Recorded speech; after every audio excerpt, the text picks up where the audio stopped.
Más textos disponibles en Simba. Los fabricantes de carbón. Los dos hombres dejaron en tierra el artefacto de zinc y se sentaron sobre él.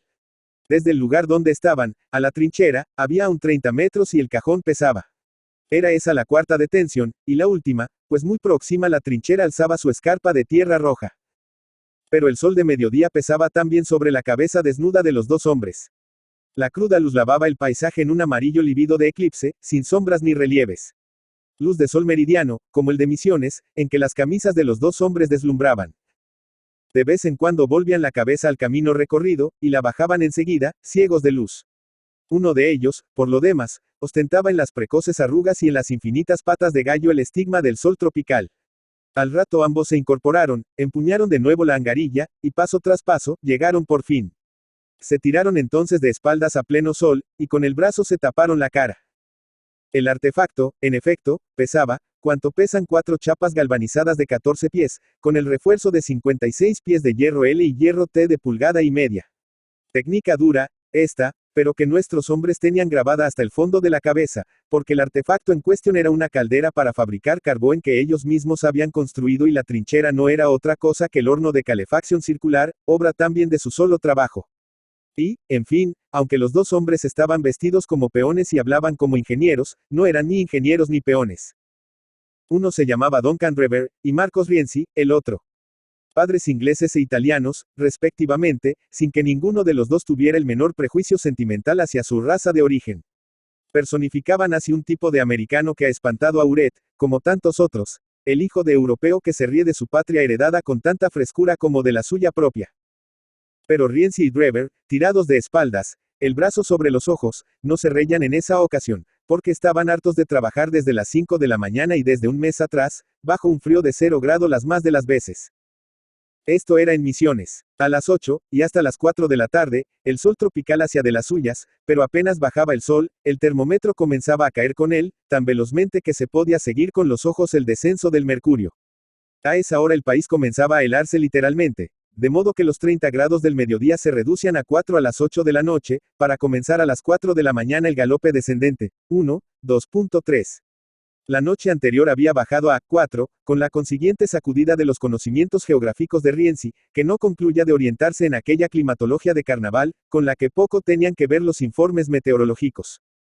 Este es un país subtropical de calor asfixiante, decía Rienzi tirando el cortafierro quemante de frío y yéndose a caminar. Porque antes de salir el sol, en la penumbra glacial del campo escarchado, un trabajo a fierro vivo despelleja las manos con harta facilidad. Drever y Rienzi, sin embargo, no abandonaron una sola vez su caldera en todo ese mes, salvo los días de lluvia, en que estudiaban modificaciones sobre el plano, muertos de frío. Cuando se decidieron por la destilación en vaso cerrado, sabían ya prácticamente a qué atenerse respecto de los diversos sistemas a fuego directo, incluso el de Schwartz. Puestos de firme en su caldera, lo único que no había variado nunca era su capacidad, 1400 centímetros cúbicos. Pero forma, ajuste, tapas, diámetro del tubo de escape, condensador, todo había sido estudiado y reestudiado 100 veces. De noche, al acostarse, se repetía siempre la misma escena. Hablaban un rato en la cama de AOB, cualquier cosa que nada tenía que ver con su tarea del momento. Cesaba la conversación, porque tenían sueño. Así al menos lo creían ellos. A la hora de profundo silencio, uno levantaba la voz, yo creo que 17 debe ser bastante. Creo lo mismo, responde enseguida el otro. 17 qué, centímetros, remaches, días, intervalos, cualquier cosa. Pero ellos sabían perfectamente que se trataba de su caldera y a qué se referían. Un día, 3 meses atrás, Rienzi había escrito a Drever desde Buenos Aires, diciéndole que quería ir a Misiones. ¿Qué se podía hacer? Él creía que a despecho de las aleluyas nacionales sobre la industrialización del país, una pequeña industria, bien entendida, podría dar resultado por lo menos durante la guerra. ¿Qué le parece a esto? Drever contestó, véngase, y estudiaremos el asunto carbón y alquitrán. A lo que Rienzi repuso embarcándose para Ala. Ahora bien, la destilación a fuego de la madera es un problema interesante de resolver, pero para el cual se requiere un capital bastante mayor del que podía disponer Drever. En verdad, el capital de este consiste en la leña de su monte, y el recurso de sus herramientas. Con esto, 4 chapas que le habían sobrado al armar el galpón, y la ayuda de Rienzi, se podía ensayar. Ensayaron, pues, como en la destilación de la madera los gases no trabajaban a presión, el material aquel les bastaba. Con hierros T para la armadura y L para las bocas, montaron la caldera rectangular de 4.20 por 0.70 metros. Fue un trabajo prolijo y tenaz, pues a más de las dificultades técnicas debieron contar con las derivadas de la escasez de material y de una que otra herramienta. El ajuste inicial, por ejemplo, fue un desastre, imposible pestañear aquellos bordes quebradizos, y poco menos que en el aire. Tuvieron, pues, que ajustar la fuerza de remaches, a 1 por centímetro, lo que da 1680 para la sola unión longitudinal de las chapas. Y como no tenían remaches, cortaron 1680 clavos, y algunos centenares más para la armadura. Rienzi remachaba de afuera. Reber, apretado dentro de la caldera, con las rodillas en el pecho, soportaba el golpe. Y los clavos, sabido es, solo pueden ser remachados a costa de una gran paciencia que a Reber, a la adentro, se le escapaba con rapidez vertiginosa. A la hora turnaban, y mientras Reber salía acalambrado, doblado, incorporándose a sacudidas, Rienzi entraba a poner su paciencia a prueba con las corridas del martillo por el contragolpe. Tal fue su trabajo. Pero el empeño en hacer lo que querían fue asimismo tan serio, que los dos hombres no dejaron pasar un día sin machucarse las uñas. Con las modificaciones habidas los días de lluvia, y los inevitables comentarios a medianoche. No tuvieron en ese mes otra diversión, esto desde el punto de vista urbano, que entrar los domingos de mañana en el monte a punta de machete. Reber, hecho a aquella vida, tenía la muñeca bastante sólida para no cortar sino lo que quería. Pero cuando Rienzi era quien abría monte, su compañero tenía buen cuidado de mantenerse atrás a 4 o 5 metros. Y no es que el puño de Rienzi fuera malo, pero el machete es cosa de un largo aprendizaje. Luego, como distracción diaria, tenían la que les proporcionaba su ayudante, la hija de Reber. Era esta una rubia de 5 años, sin madre, porque Reber había enviudado a los 3 años de estar ala. Él la había criado solo, con una paciencia infinitamente mayor que la que le pedían los remaches de la caldera. Reber no tenía el carácter manso, y era difícil de manejar. ¿De dónde aquel hombre había sacado la ternura y la paciencia necesarias para criar solo y hacerse adorar de su hija? No lo sé, pero lo cierto es que cuando caminaban juntos al crepúsculo, se oían diálogos como este. Piapia. Mi vida. Va a estar pronto tu caldera. Sí, mi vida. Y vas a destilar toda la leña del monte. No, vamos a ensayar solamente. Y vas a ganar platita. No creo, chiquita. Pobre Piapiacito querido, no podes nunca ganar mucha plata. Así es. Pero vas a hacer un ensayo lindo, Piapia. Lindo como vos, Piapiacito querido. Sí, mi amor. Yo te quiero mucho, mucho, Piapia. Sí, mi vida. Y el brazo de Reber bajaba por sobre el hombro de su hija y la criatura besaba la mano dura y quebrada de su padre, tan grande que le ocupaba todo el pecho. Rienzi tampoco era pródigo de palabras, y fácilmente podía considerárseles tipos inabordables.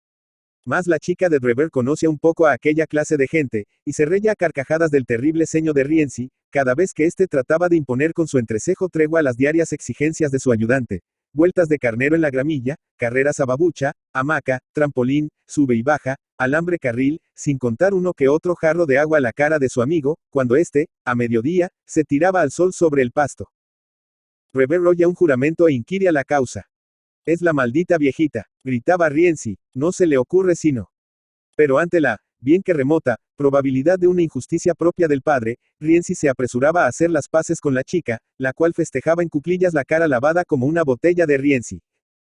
Su padre jugaba menos con ella, pero seguía con los ojos el pesado galope de su amigo alrededor de la meseta, cargado con la chica en los hombros. Era un terceto bien curioso el de los dos hombres de grandes zancadas y su rubia ayudante de 5 años, que iban, venían y volvían a ir de la meseta al horno. Porque la chica, criada y educada constantemente al lado de su padre, conoce a una por una las herramientas, y sabe a qué presión, más o menos, se necesita para partir 10 cocos juntos, y a qué olor se le puede llamar con propiedad de piroleñoso.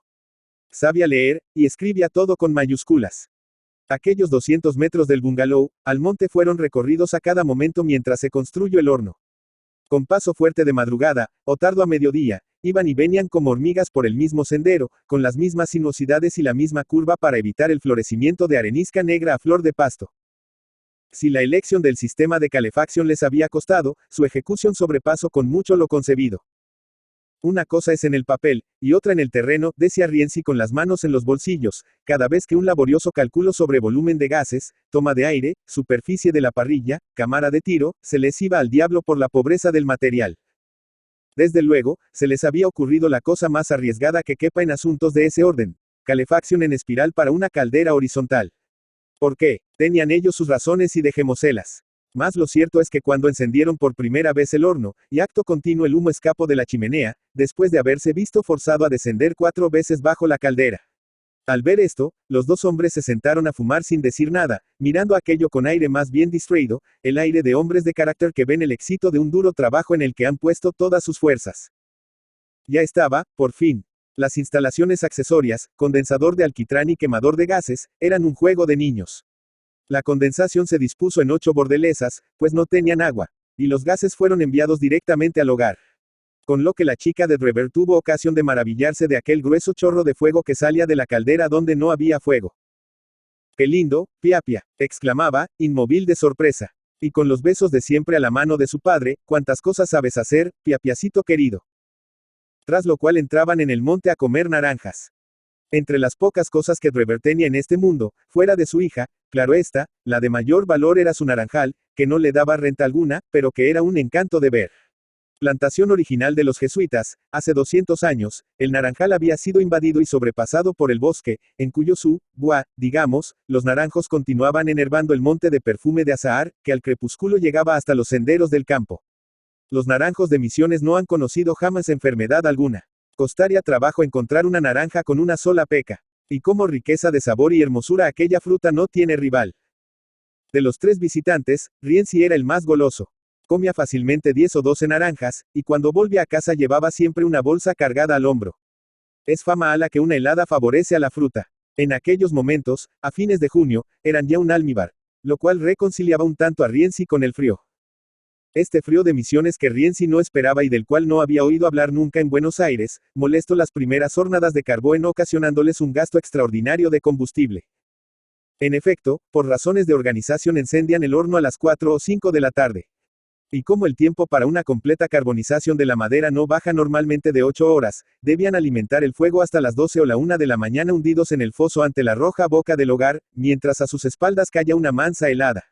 Si la calefacción subía, la condensación se efectuaba a las 1000 maravillas en el aire de hielo, que les permitía obtener en el primer ensayo un 2% de alquitrán, lo que era muy halagüeño, vistas las circunstancias.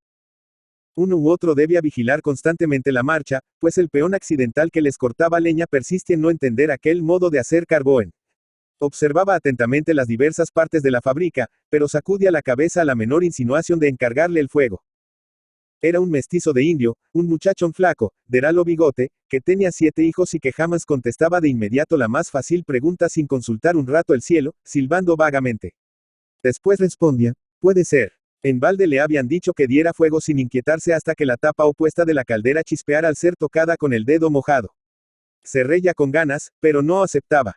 Por lo cual el vaivén de la meseta al monte proseguía de noche, mientras la chica de Drever, sola en el bungalow, se entretenía tras los vidrios en reconocer, al relámpago del hogar, si era su padre o Rienzi quien atizaba el fuego. Alguna vez, algún turista que pasó de noche hacia el puerto a tomar el vapor que lo llevaría al Iguazú, debió de extrañarse no poco de aquel resplandor que salía de bajo tierra, entre el humo y el vapor de los escapes, mucho de solfatara y un poco de infierno, que iba a herir directamente la imaginación del peón indio. La atención de este era vivamente solicitada por la elección del combustible. Cuando descubría en su sector un buen palo noble para el fuego, lo llevaba en su carretilla hasta el horno, impasible, como si ignorara el tesoro que conducía. Y ante el halago de los foguistas, volvía indiferente la cabeza a otro lado, para sonreírse a gusto, según decir de Rienzi. Los dos hombres se encontraron así un día con tal stock de esencias muy combustibles, que debieron disminuir en el hogar la toma de aire, el que entraba ahora silbando y vibraba bajo la parrilla. Entretanto, el rendimiento de alquitrán aumentaba. Anotaban los porcentajes en carbón, alquitrán y piroleñoso de las esencias más aptas, aunque todo grosso modo. Pero lo que, en cambio, anotaron muy bien fueron los inconvenientes, uno por uno, de la calefacción circular para una caldera horizontal, en esto podían reconocerse maestros. El gasto de combustible poco les interesaba. Fuera de que con una temperatura de 0 grados, las más de las veces, no era posible cálculo alguno. Ese invierno fue en extremo riguroso, y no solo en Misiones. Pero desde fines de junio las cosas tomaron un cariz extraordinario, que el país sufrió hasta las raíces de su vida subtropical. En efecto, tras 4 días de pesadez y amenaza de gruesa tormenta, resuelta en llovizna de hielo y cielo claro al sur, el tiempo se serenó.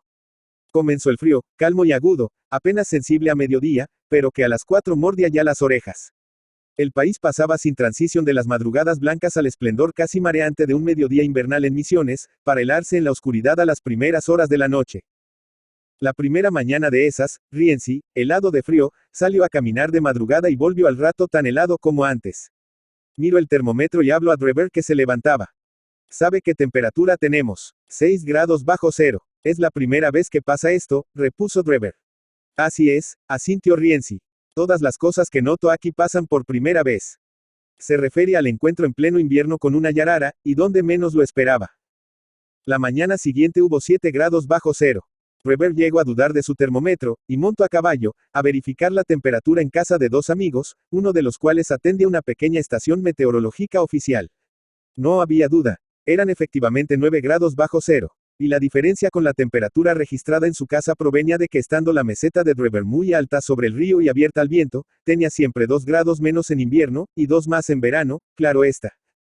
No se ha visto jamás cosa igual, dijo Drever, de vuelta, desencillando el caballo. Así es, confirmó Rienzi. Mientras aclaraba al día siguiente, llegó al bungalow un muchacho con una carta del amigo que atendía la estación meteorológica. Decía así: hágame el favor de registrar hoy la temperatura de su termómetro al salir el sol. Anteayer comuniqué la observada aquí, y anoche he recibido un pedido de Buenos Aires de que rectifique en forma la temperatura comunicada. Ala se ríen de los 9 grados bajo cero. ¿Cuánto tiene usted ahora? Drever espero la salida del sol y anoto en la respuesta. 27 de junio, 9 grados bajo cero. El amigo telegrafió entonces a la oficina central de Buenos Aires el registro de su estación. 27 de junio, 11 grados bajo cero. Rienzi vio algo del efecto que puede tener tal temperatura sobre una vegetación casi de trópico, pero le estaba reservado para más adelante constatarlo de pleno. Entretanto, su atención y la de Drever se vieron duramente solicitadas por la enfermedad de la hija de este. Desde una semana atrás la chica no estaba bien. Esto, claro está, lo notó Drever después, y constituyó uno de los entretenimientos de sus largos silencios. Un poco de desgano, mucha sed, y los ojos irritados cuando corría. Una tarde, después de almorzar, al salir Drever afuera encontró a su hija acostada en el suelo, fatigada. Tenía 39 grados de fiebre. Rienzi llegó un momento después, y la halló ya en cama, las mejillas abrasadas y la boca abierta. ¿Qué tiene?, preguntó extrañado a Drever. No sé, 39 y pico. Rienzi se dobló sobre la cama. Hola, viejita, parece que no tenemos alambre carril, hoy. La pequeña no respondió. Era característica de la criatura, cuando tenía fiebre, cerrarse a toda pregunta sin objeto y responder apenas con monosílabos secos, en que se transparentaba a la legua el carácter del padre. Esa tarde, Rienzi se ocupó de la caldera, pero volvía de rato en rato a ver a su ayudante, que en aquel momento ocupaba un rinconcito rubio en la cama de su padre. A las 3, la chica tenía 39.5 y 40 a las 6. Drever había hecho lo que se debe hacer en esos casos, incluso el baño. Ahora bien, bañar, cuidar y atender a una criatura de 5 años en una casa de tablas peor ajustada que una caldera, con un frío de hielo y por 2 hombres de manos encallecidas, no es tarea fácil. Hay cuestiones de camisitas, ropas minúsculas, bebidas a horas fijas, detalles que están por encima de las fuerzas de un hombre. Los 2 hombres, sin embargo, con los duros brazos arremangados, bañaron a la criatura y la secaron. Hubo, desde luego, que calentar el ambiente con alcohol, y en lo sucesivo, que cambiar los paños de agua fría en la cabeza. La pequeña había condescendido a sonreírse mientras Rienzi le secaba los pies, lo que pareció a este de buen augurio. Pero Drever temía un golpe de fiebre perniciosa, que en temperamentos vivos no se sabe nunca a dónde puede llegar. A las 7 la temperatura subió a 40.8, para descender a 39 en el resto de la noche y montar de nuevo a 40.3 a la mañana siguiente. Va, decía Rienzi con aire despreocupado. La viejita es fuerte, y no es esta fiebre la que la va a tumbar. Y se iba a la caldera silbando, porque no era cosa de ponerse a pensar estupideces. Drever no decía nada, caminaba de un lado para otro en el comedor, y solo se interrumpía para entrar a ver a su hija. La chica, devorada de fiebre, persistía en responder con monosílabos secos a su padre. ¿Cómo te sientes, chiquita? Bien. ¿No tienes calor? ¿Quieres que te retire un poco la colcha? No. ¿Quieres agua? No. Y todos sin dignarse volver los ojos a él. Durante 6 días Drever durmió un par de horas de mañana, mientras Rienzi lo hacía de noche. Pero cuando la fiebre se mantenía amenazante, Rienzi veía la silueta del padre detenido, inmóvil al lado de la cama, y se encontraba a la vez sin sueño. Se levantaba y preparaba café, que los hombres tomaban en el comedor. Instábanse mutuamente a descansar un rato, con un rondo encogimiento de hombros por común respuesta. Tras lo cual uno se pone a recorrer por centésima vez el título de los libros, mientras el otro hacía obstinadamente cigarros en un rincón de la mesa. Y los baños siempre, la calefacción, los paños fríos, la quinina. La chica se dormía a veces con una mano de su padre entre las suyas, y apenas éste intentaba retirarla, la criatura lo sentía y apretaba los dedos. Con lo cual Drever se quedaba sentado, inmóvil, en la cama un buen rato. Y como no tenía nada que hacer, miraba sin tregua la pobre carita extenuada de su hija. Luego, delirio de vez en cuando, con súbitos incorporamientos sobre los brazos.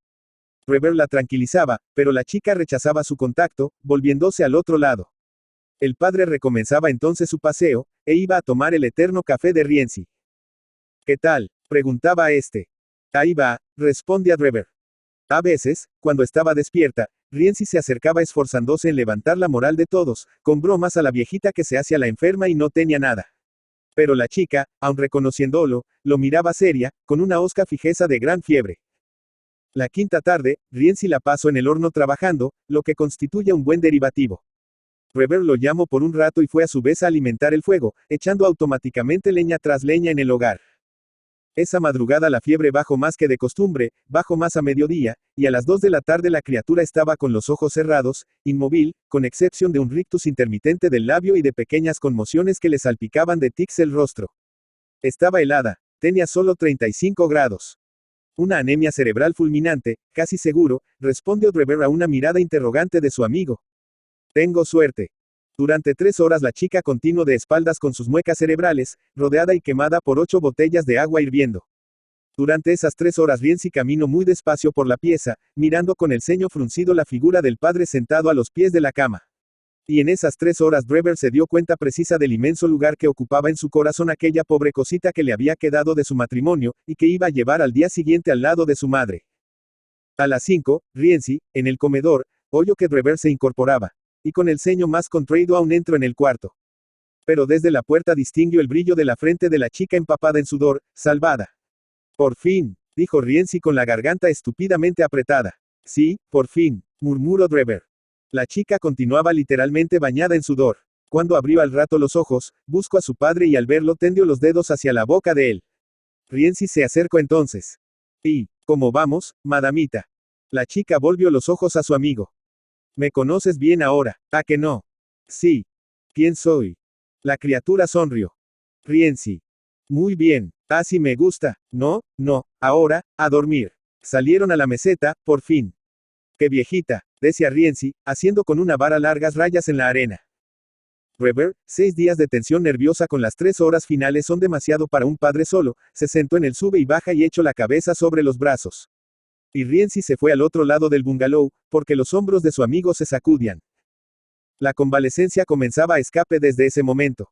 Entre taza y taza de café de aquellas largas noches, Rienzi había meditado que mientras no cambiaran los 2 primeros vasos de condensación obtendrían siempre más brea de la necesaria.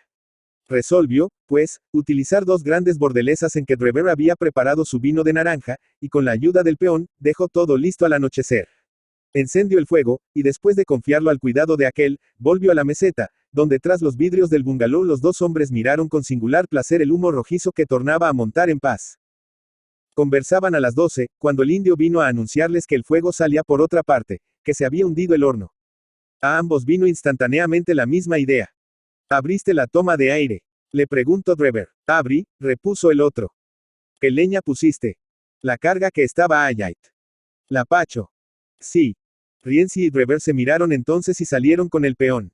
La cosa era bien clara. La parte superior del horno estaba cerrada con 2 chapas de zinc sobre traviesas de hierro L, y como capa aisladora habían colocado encima 5 centímetros de arena. En la primera sección de tiro, que las llamas lamían, habían resguardado el metal con una capa de arcilla sobre tejido de alambre. Arcilla armada, digamos. Todo había ido bien mientras Rienzi y Drever vigilaron el hogar. Pero el peón, para apresurar la calefacción en beneficio de sus patrones, había abierto toda la puerta del cenicero, precisamente cuando sostenía el fuego con lapacho.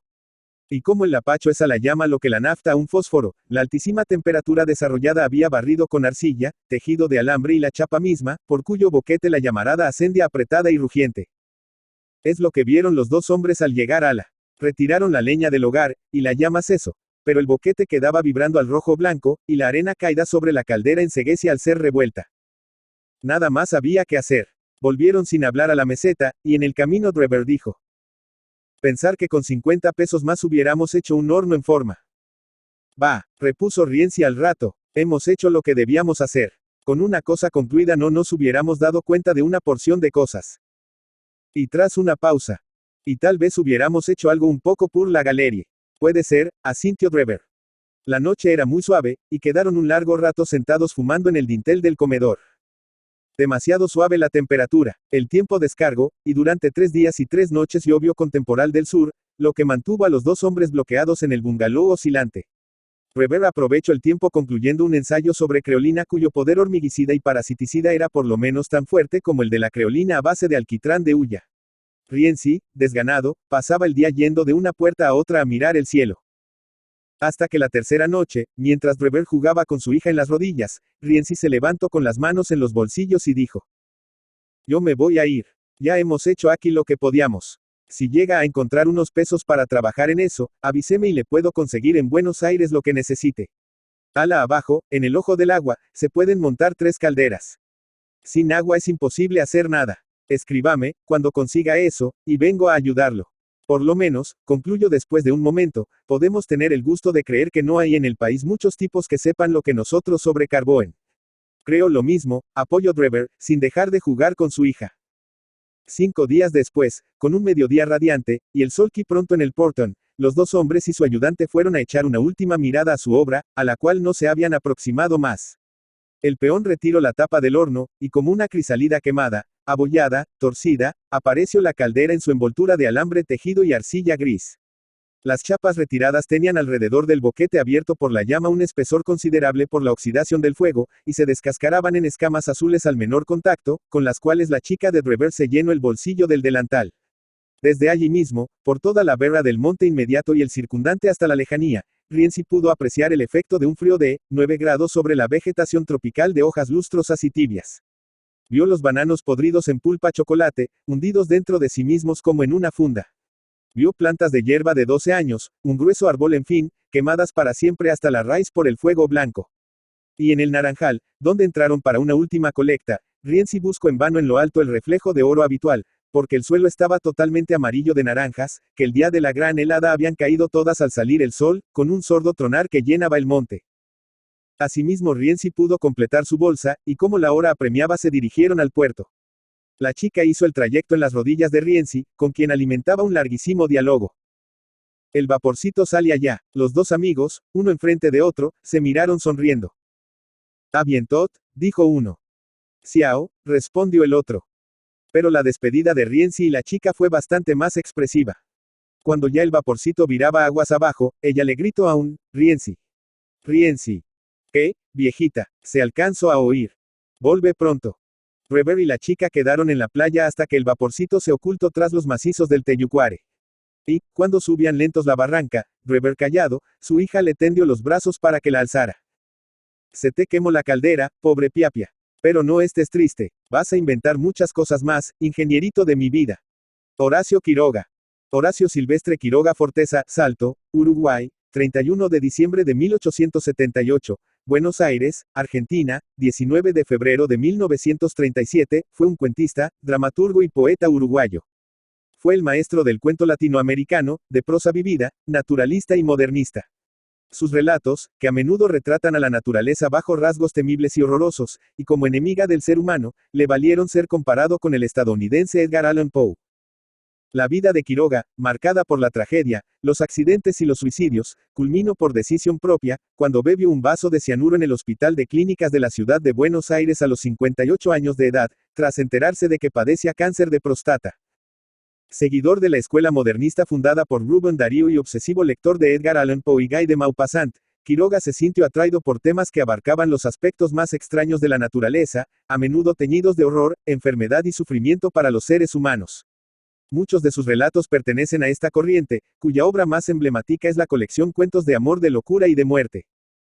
Por otra parte se percibe en Quiroga la influencia del británico Sir Rudyard Kipling, Libro de las Tierras Vírgenes, que cristalizaría en su propio Cuentos de la Selva, delicioso ejercicio de fantasía dividido en varios relatos protagonizados por animales. Su decálogo del perfecto cuentista, dedicado a los escritores noveles, establece ciertas contradicciones con su propia obra. Mientras que el decálogo pregona un estilo económico y preciso, empleando pocos adjetivos, redacción natural y llana y claridad en la expresión, en muchas de sus relatos Quiroga no sigue sus propios preceptos, utilizando un lenguaje recargado, con abundantes adjetivos y un vocabulario por momentos ostentoso. Al desarrollarse aún más su particular estilo, Quiroga evolucionó hacia el retrato realista, casi siempre angustioso y desesperado, de la salvaje naturaleza que le rodeaba en Misiones. La jungla, el río, la fauna, el clima y el terreno forman el andamiaje y el decorado en que sus personajes se mueven, padecen y a menudo mueren. Especialmente en sus relatos, Quiroga describe con arte y humanismo la tragedia que persigue a los miserables obreros rurales de la región, los peligros y padecimientos a que se ven expuestos y el modo en que se perpetúa este dolor existencial a las generaciones siguientes. Trató, además, muchos temas considerados tabú en la sociedad de principios del siglo XX, revelándose como un escritor arriesgado, desconocedor del miedo y avanzado en sus ideas y tratamientos. Estas particularidades siguen siendo evidentes al leer sus textos hoy en día.